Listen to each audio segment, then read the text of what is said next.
I watched all of the Mission Impossible movies. All 8 of the Mission Impossible movies. 1, Mission Impossible. 2, Mission Impossible 2. 3, Mission Impossible 3. 4, Mission Impossible Ghost Protocol. 5, Rogue Nation. 6, Mission Impossible Fallout. 7, Mission Impossible Dead Reckoning. 8, Mission Impossible The Final Reckoning. I watched them all. That amounts to over 18 hours of movie watching, 17, 18, give or take. And I can't just do that for free. I gotta get something out of it. There has to be some sort of return for all the motherfucking hours I put into watching that fucking shit. This can't all be true.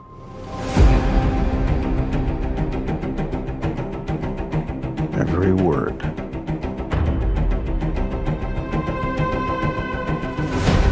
CIA Black Vault break-in. Am I reading this correctly? The Kremlin bombing? In fairness, the bomb was actually meant to kill him. He gassed a security briefing.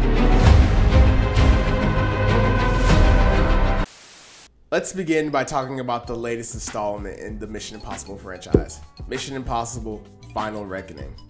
It was bad. It was bad. It was a bad movie. There were 2 sequences in the film that make it worth seeing in theaters. The rest of it, just straight garbage. Straight up bad. If it weren't for these 2 amazing sequences, that is genuinely some of the most insane shit I've seen in theaters, I would tell you to chuck this whole fucking thing in the garbage. But it has 2 amazing feats of filmmaking in it that I am utterly baffled as to how they achieved them. But besides that, the rest of the movie is garbage. This movie has so much clunky, unimaginative, boring, expositional dialogue. There are literal 10-minute scenes where characters are just explaining shit to each other. And it's completely bereft of any comedy or fun or lightheartedness or sexiness. It's just dour, self-serious, overly earnest bullshit. It's so boring. Except for 2 amazing sequences that are carrying this movie. If you can see those 2 sequences in theaters, I'd highly recommend you see it. But the thing is, you have to wade through so much fucking bullshit to get there. Luckily, it's a bunch of hot people and Tom Cruise. There are some people in this cast so charming that they elevate this shitty material to levels it has no business reaching. Mr. Milchick, he's so good in this movie, and he's in it for like 5 minutes. He really got the assignment. He really gets action filmmaking, really gets big time summer filmmaking. He knows how it works. And I think all of this film's issues can be traced right back to the dumbass AI villain. Why'd they do that? Why on earth did they do that? Why couldn't they just have some generic European motherfucker be the villain? Why does it have to be a faceless, bland, boring AI that just wants to destroy the world for no fucking reason? I'd prefer a bland European white guy who wants to destroy the world for no fucking reason to some utterly unstoppable entity. You can't make us give a fuck about some AI motherfucker that has no personal stakes in this thing whatsoever. There's also this attempt by the movie to string all the movies together in a very haphazard, ham-fisted ass way. They go to such insane lengths to make it seem like, oh, everything in this franchise has been connected. Since the very beginning, Ethan Hunt has been on this path. Y'all were just making it up as you went along. Maybe there'd be a slight reference to a past movie, but doing all this shit where it's a interconnected universe is so fucking dumb. No one remembers John Boyd's character's name in the first movie. No one gives a fuck. We just want to see Tom Cruise jumping out of planes. And when they do that in this movie, it's amazing. It's truly amazing. Everything you are, everything you've done, has come to this. You gave him an aircraft carrier?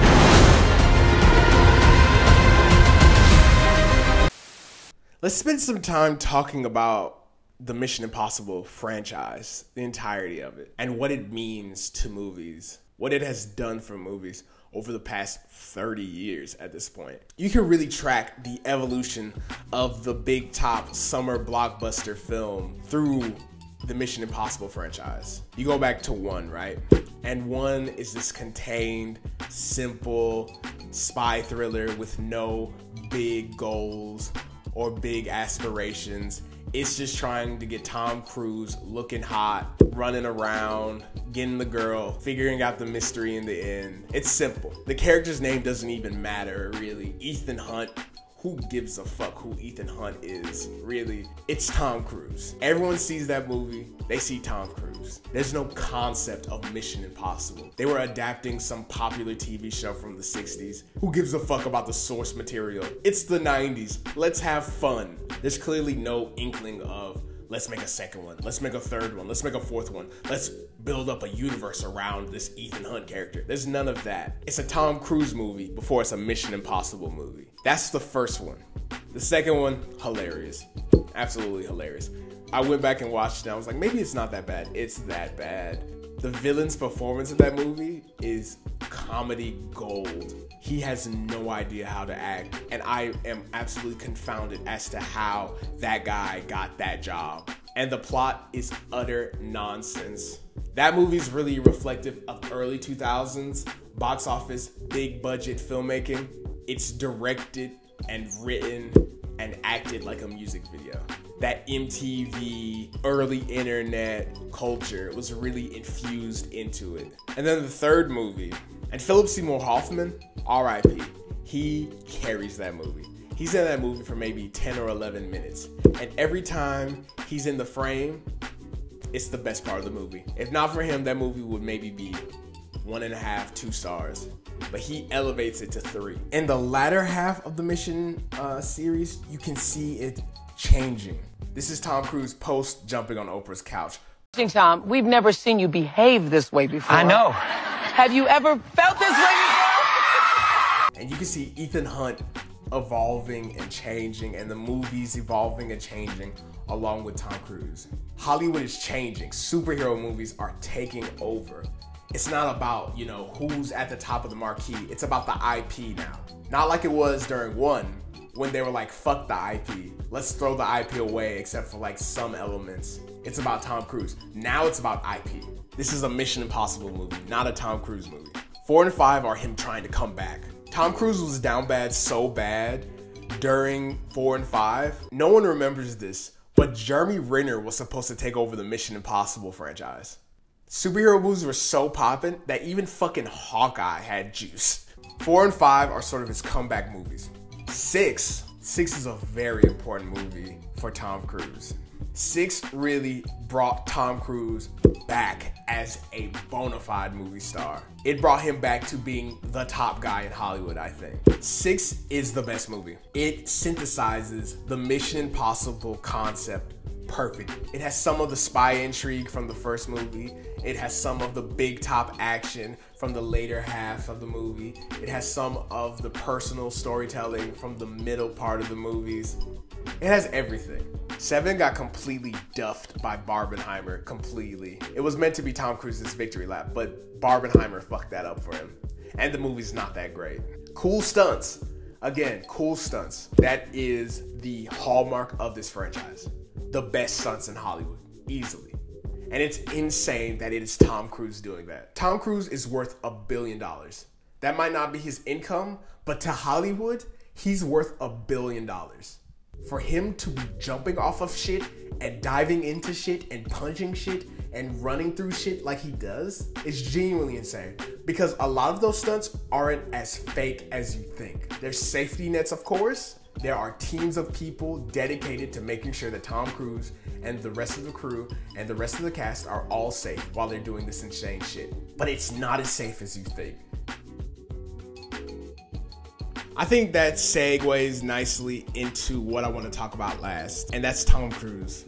Tom Cruise is the biggest movie star in the world. He might not be the most famous movie star to my demographic, the demographic that watches my videos regularly. Thank you, I appreciate you. But he is the biggest movie star in the world. Your mama don't know who Timothée Chalamet is. Your mama don't know who Adam Driver is. Your mama might not even know who Zendaya is. Your mama knows who Tom Cruise is. Your grandmama knows who Tom Cruise is. Your great-grandmama knows who Tom Cruise is. And you gotta wonder, how long is he gonna keep doing this? Is Final Reckoning truly the last Mission Impossible movie? Is he really going to go back into doing serious, auteur-driven filmmaking like he did in the 90s? Doing stuff like Magnolia and Eyes Wide Shut.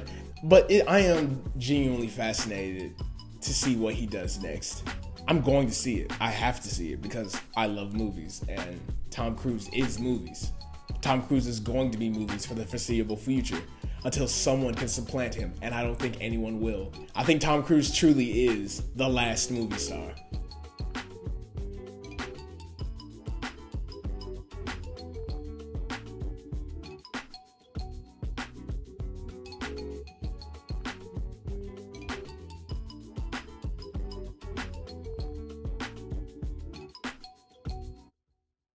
I love Tim so much. I love what he's on right now. He on that dirtbag shit. He courtside at every Knicks game, acting a fucking fool with a Kardashian. That's movie star shit, nigga. I love that nigga so much. Swag.